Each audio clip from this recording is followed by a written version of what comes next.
Okay, so this is your pal, Mr. Cook. We are going to do some transformations to each of these graphs. And I hope I don't get in any trouble for this, but I'm going to write with my pencil in the textbook just so I don't have to regraph these out or anything, especially because it doesn't give specific functions for each of these. And I don't want to waste a lot of time graphing them out on my own. So let's take a look at what the transformations do. So we're going to refer back to our notes that we took in an earlier video about transformations and what each transformation does, when you're adding, subtracting, or multiplying by some number at various points on the function. So I'm going to go through a couple of these, maybe like the odds or something like that, or just enough till I get kind of bored doing this. So number 25, let's start with that one. So here's our original graph. It's some function. It doesn't really matter which one it is. Looks like a piecewise function of a couple of linear equations and a constant horizontal line right there. But what we're really interested in is this part, where it says f of x minus 2. Notice that the minus 2 is inside of the parentheses, or inside the function. Well, if we're subtracting 2 inside of the function, then that means that we're going to be moving the whole graph to the right by that amount. So each of these coordinates that I have on here, for part A, I'm just going to shift the entire graph to the right. So every single coordinate gets moved to the right by that many units, so it's to the right 2 units. So I just move this point to the right 2 units. I'm going to move this one to the right 2 units, 1, 2. I'm going to move this one to the right 2 units, 1, 2. And I'm going to move this one to the right 2 units, 1, 2. So now I'm just going to connect the dots. There we go. Yep, there we go. And now I've moved the graph to the right by 2 units. That's what this transformation does. Okay, so that's the first part of it. Let's take a look at the second part. So now it has the minus 2 outside the function. And when we're adding or subtracting numbers outside the function, we're affecting the y values. We're either moving up or down. And in this case, since we're subtracting, we are going to be moving down by that many units. So the whole graph is going to be shifted down 2 units. So this coordinate gets shifted down 2 units, 1, 2. So we got to kind of imagine it be right there. This one gets shifted down 2 units, 1, 2. So right there. This one gets shifted down 2 units, 1, 2. And this one gets shifted down 2 units, 1, 2. Then we just simply connect the dots, and we've got our transformed graph right there. So pretty neat, right? We're just using our notes and interpreting what the addition or subtraction is doing. So let's take a look at the next one. It's going to be very similar. So, that's why I'm saying this is going to get kind of boring after a little bit. So I'm going to probably jump around here in a second and go to the negatives, and then maybe 1 or 2 of these multiplying values over here for number 31 and 32 before moving on to the other ones where we do multiple transformations. All right, so adding 2, let's see what that does. Adding 2 inside the parentheses moves it to the left by that many units, so minus a plus 2 means we're moving to the left by 2. So we take each coordinate and move it to the left 2, 1, 2, 1, 2, 1, 2, 1, 2, there we go. Then connect the dots, and there's our little graph. Okay, cool, move to the left 2 units, interesting. Then if we're adding 2 outside of the function, so if it's adding by some amount outside of the function like this, then it's going to be moving up by that amount. So this is going to be moving up by 2 units. So we take each of the coordinates, move them up 2, so 1, 2, 1, 2, 1, 2, 1, 2, 1, 2. Oops, 1, 2, there we go. All right, and then connect the dots, and we've got our function shifted up by 2 units. All right, go ahead and erase that.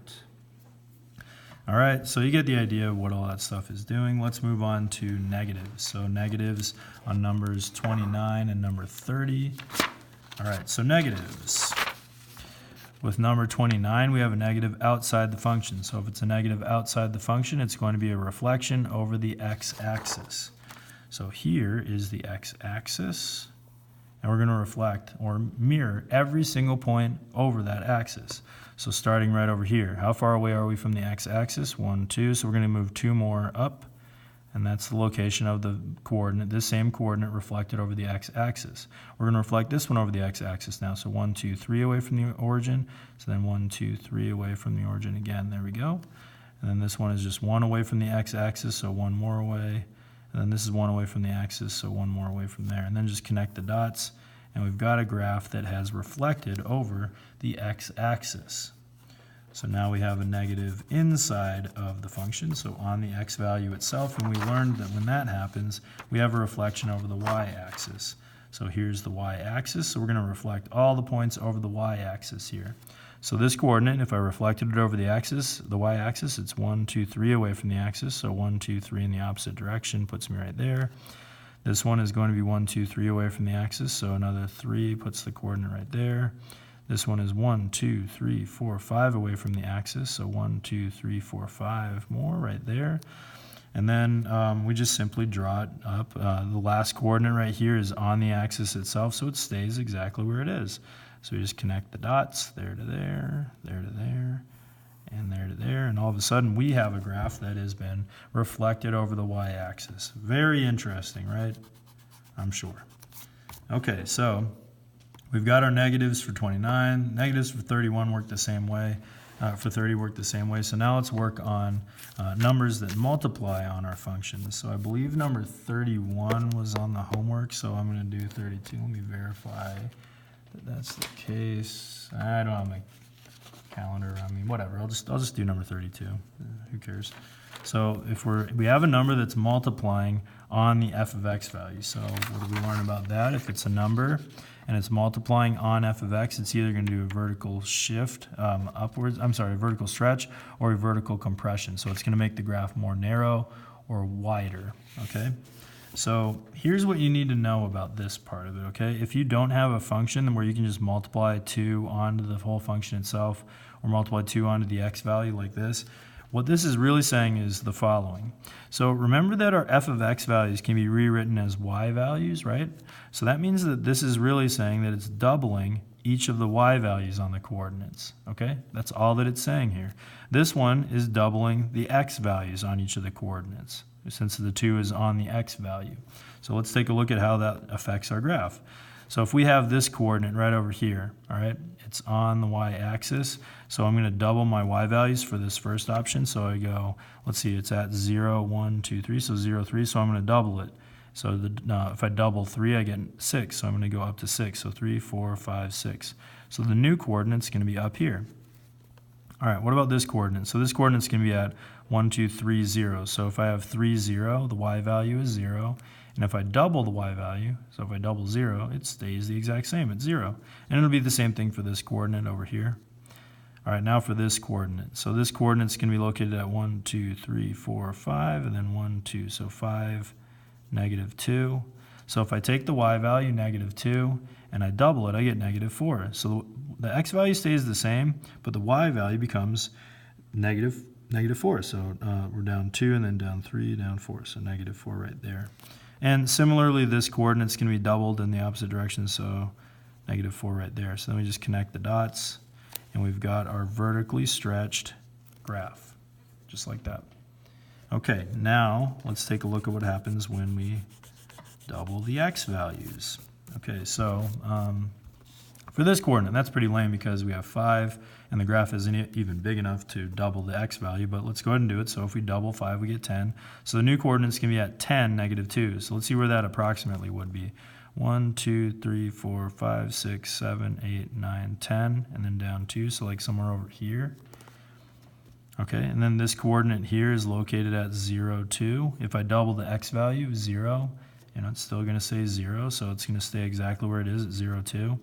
Now let's take a look at this coordinate. So this is at 1, 2, 3, so 3, 0. If I double the x value, 2 times 3 is 6, so I go to 6. 1, 2, 3, 4, 5, 6, so it would be like about right there. And then similarly, I do the same things over here. So if this is negative 3, 0, it goes to negative 6, 0. If this is negative 5, negative 2, it's going to go to negative 10, negative 2, so maybe like somewhere over here. And then if I connect the dots, I've got my vertical compression applied to my function. So it just makes it wider. So in other words, if the 2 is outside of there, just double all your y values on the coordinates that you have in your graph. If the 2 is on the x, double the x value so it becomes more wider, but the y values stay the same. All right. So there we go. Make it back to normal.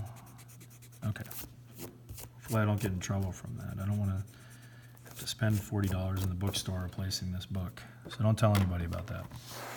All right, now let's take a look at these transformations and see how it affects the graph. So I think we had to do 34 and 36. So I'm going to do like 33 and 35. Why not? Okay, so for number 33, it tells us that according to our handy transformation notes, if we have minus 2 inside the parentheses, then that's going to move the whole graph to the right by 2. And then if we have minus 3 outside the parentheses, that's going to move the whole graph down by 3 units. So our overall transformations here are that we're going to move every single coordinate to the right 2 and every single coordinate down 3. So I'm just going to get this coordinate here, why not? And I'm going to move it to the right by 2, 1, 2, and then down 3, 1, 2, 3. So the new coordinate's located right there. And then I'm going to move this coordinate in the same fashion. So to the right 2, 1, 2, and then down 3, 1, 2, 3. There it is. So that's that part of the graph. That's pretty easy. Then the other part is right over here where I need to draw the rest of this arrow. So I'm just going to use the slope because I don't affect the slope by just moving the graph. And it looks like it goes up 1, 2, 3, 4, and then to the right 1. So I'm going to move it up 1, 2, 3, 4, and to the right 1. And there's my slope for my graph, like that. And then on the same one over here, it moves up 1, 2, 3, 4, and then to the left 1. So up 4, 1, 2, 3, 4, and then to the left 1 is right here. And we just draw our line through there. There we go. So that's the graph as it's been shifted for number 33. All right, so now let's do number 35, and I think that'll be it for today. Yeah, for that one. So 35. Okay, so we have a negative outside of the function. So a negative outside the function means that we're going to reflect the whole thing over the x-axis. And then the rest of it says that we have minus 1 inside of it, so that means that we're going to be moving to the right by 1. And then we have, 35. And then we have a plus 2 outside of the parentheses, so we're going to be moving up 2 as well. So each of the coordinates are going to do all of those transformations. Let me write them out so I can remember. So we have a negative, so that's going to reflect over the y-axis, no, x-axis, my bad. And then we have a minus 1 inside of that, so it's going to be moving the whole thing to the right by 1. And then we have plus 2 on the outside, so that's going to move every coordinate up by 2. Okay. So let's start with these little corner coordinates right over here. So we need to reflect it over the x-axis. So here's the x-axis. If I reflect it, that coordinate's going to be here, and this coordinate's going to be here. And then also, we need to move it to the right 1 and up 2. So we move to the right 1 and then up 2. So my new coordinate, this coordinate is going to be reflected and then move to the right 1 and up 2, so it's right over there. This coordinate's going to go for the same thing, so it got reflected already, so we move it to the right 1 and up 2, 1, 2, it's right over there. And then since it got reflected, these slopes, these arrows are going to be pointing in the opposite direction, but it's going to have the same exact slope on it. It's going to go up 4 to the left 1, so it's going to go down 4, 1, 2, 3, 4, and then to the left 1, so like that.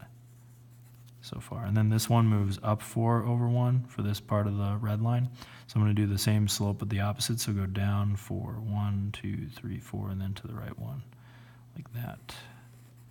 And there is our new graph. All right, so that's number 35, and I'm done with this stuff. If you need some more help, come and see me, get some help. Thank you very much.